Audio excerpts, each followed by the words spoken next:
Hey, welcome back everyone. It is now February 26th of 2020, and ever since the release of Star Wars The Rise of Skywalker, a lot of fans have been very curious about the future of the Star Wars franchise by Disney and Lucasfilm, and exactly how it's all going to be handled moving into the future. This is Mike Zero. Make sure to subscribe if you are new to the channel for future Star Wars content.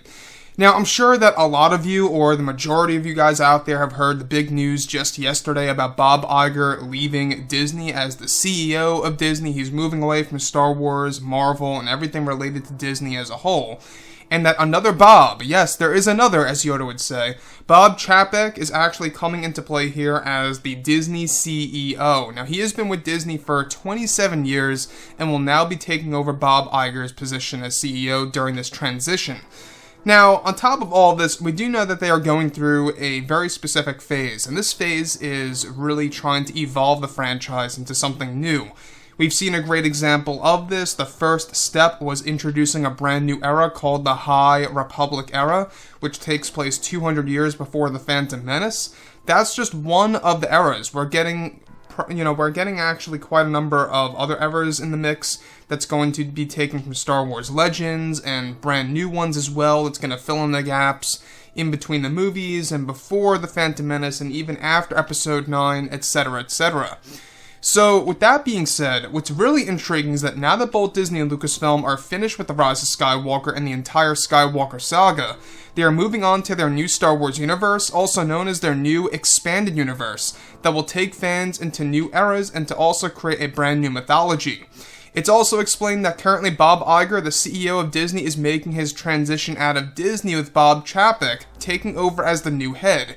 Now, Chapek has been with Disney for 27 years, like I say, and will be taking over Bob Iger's position as CEO.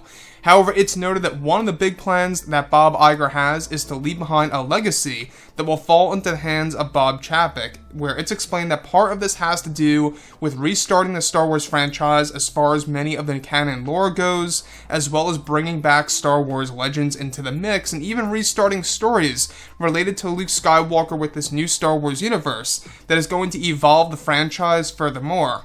It's noted that Bob Chapek will also be taking Bob Iger's plans for the future of Star Wars and will be handing it down to Lucasfilm in the meantime, as the transition takes place. It's noted that also many retcons will be made to the sequel trilogy and even parts of the originals and the prequels in this new Star Wars universe that is going to reshape the Star Wars franchise completely for new fans and hardcore fans alike.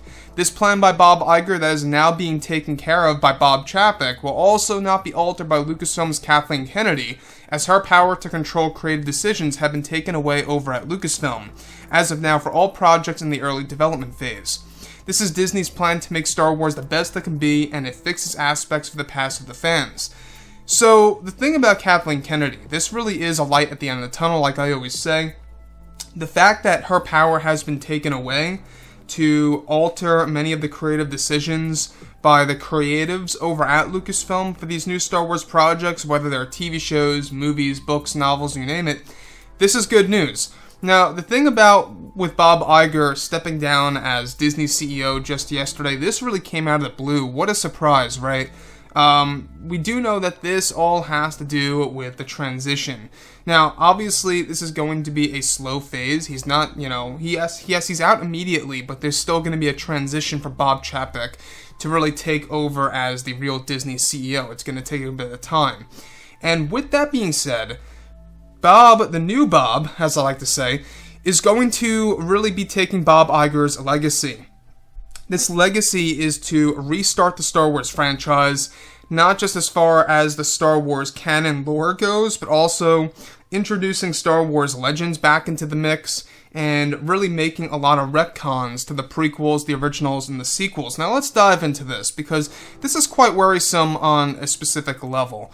When you look at retcons, right, obviously retcons can be a good or a bad thing in many different cases, but in the case of making retcons to the prequels and the originals, I don't think that's the best decision to go, unless they really have something, magnificent in mind that's really going to evolve Star Wars in a very positive way.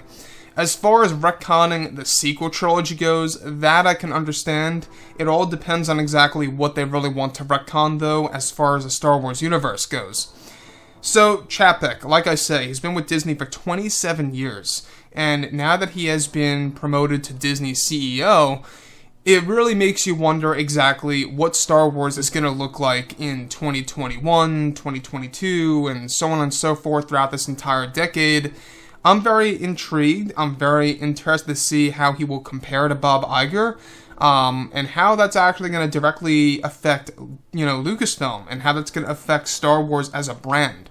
So, with that being said, guys, like I say, let me know what you think about all this below in the comments. If you guys are worried about the new Bob coming into play here for Disney, or if you guys are actually very excited about his role as CEO.